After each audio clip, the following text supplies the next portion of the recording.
I moved into this quiet, yet overpriced neighborhood with the love of my life, my custom matte black McLaren. That car was my therapy, my escape, and my trophy. It didn't blast music. It didn't rev at 7:30 in the morning. It definitely never hit more than 20 miles per hour within the neighborhood gate. But apparently, it triggered a very specific kind of unmedicated jealousy in our HOA president, Alexandra. Welcome to Prodigy Tales. Make sure you like and subscribe for your top-notch HOA drama. It started with a letter on my windshield. Not a polite one, mind you. This was pure Alexandra certified chaos. Your car is a threat to our community. It is far too fast, intimidating to children, and violates the spirit of peaceful living. You have 2 weeks to remove it before further action is taken. Oh, I laughed. I really did. I even took a picture of the note and added it to my Alexandra Chronicles folder. I thought that was the end of it. Surely, she couldn't be serious. I wasn't speeding. The HOA rules said nothing about specific vehicle types. Plus, if anyone was dangerous, it was Alexandra. Doing 50 miles per hour in her Range Rover while yelling at squirrels. Fast forward to day 15. I wake up, step outside, coffee in hand, and I freeze. My McLaren was wrecked, keyed. Not dinged. Wrecked. Windows smashed. Paint stripped. Tires slashed. Someone had gone full Mad Max on it. I just stood there, staring at the carnage. One of my neighbors approached, wide-eyed, and whispered, "Hey, I saw Alexandra and the landscaping guy doing something to your car last night. Thought it was weird. That was weird enough to call the cops." Denise. Anyway, I didn't scream. I didn't cry. I smiled.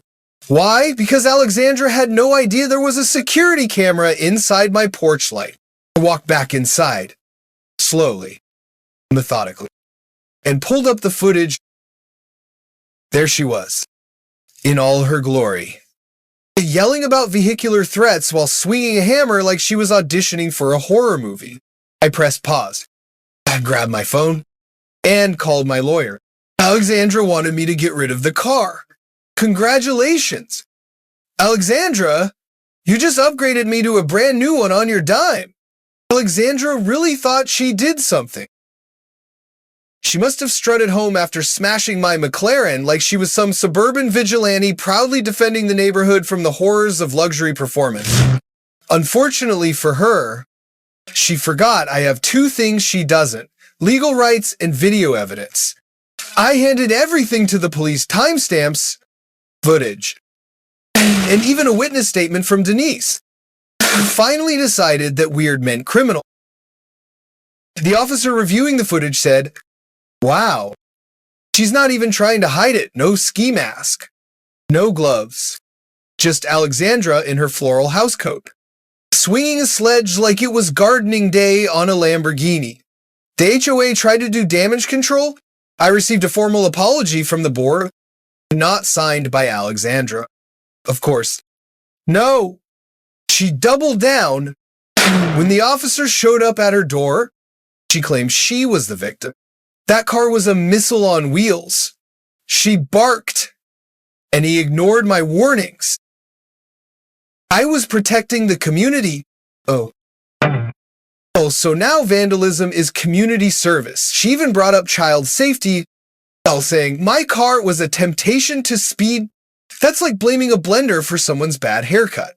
The best part, she tried to weaponize the HOA handbook, but there was nothing in there about banning specific vehicles.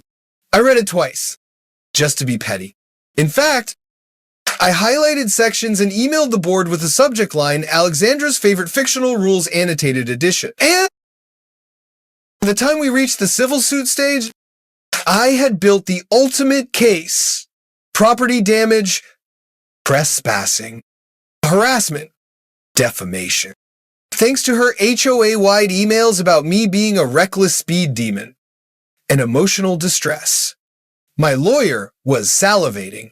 Alexandra showed up to court with a clipboard and a bad attitude. She had no lawyer, just a stack of blurry photos of my car parked legally in front of my home. I almost felt bad. Almost. But what really sealed it when the judge asked, "Miss Alexandra, are you admitting to damaging the plaintiff's car?" And she replied, "I was doing what the HOA should have done months ago." Silence. The kind of silence that tastes like victory. One more hearing, and the ruling would be final. Alexandra had no idea she was about to pay for the most expensive temper tantrum in HOA history. Alexandra waddled into the courtroom with the same confidence she had when she demolished my McLaren, as if she thought the judge would pin a medal on her for neighborhood safety enforcement. Meanwhile, I sat there, calm, collected, like sipping court-approved water like it was a $400 bottle of champagne. I'd soon be billing her for my lawyer. The show started with a slideshow. The first slide, a high-res screenshot of Alexandra mid-swing with a hammer, looking like a deranged DIY host. The judge raised one eyebrow. The gallery murmured. Alexandra coughed loudly, like that was going to cancel reality. Then came the emails. Oh, yes. Alexandra had sent several HOA-wide blasts accusing me of being a dangerous street racer. Public menace. And my personal favorite, the Fast and the Furious embarrassed. My lawyer printed them all on glossy paper. Just for flair, Alexandra objected, yelling. This is out of context. The judge looked over his glasses and said, "Ma'am, it's your email."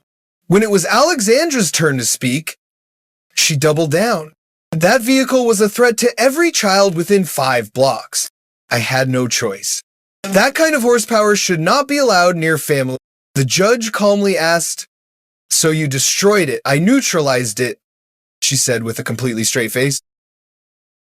I swear, even the court reporter stopped typing to look up at that one.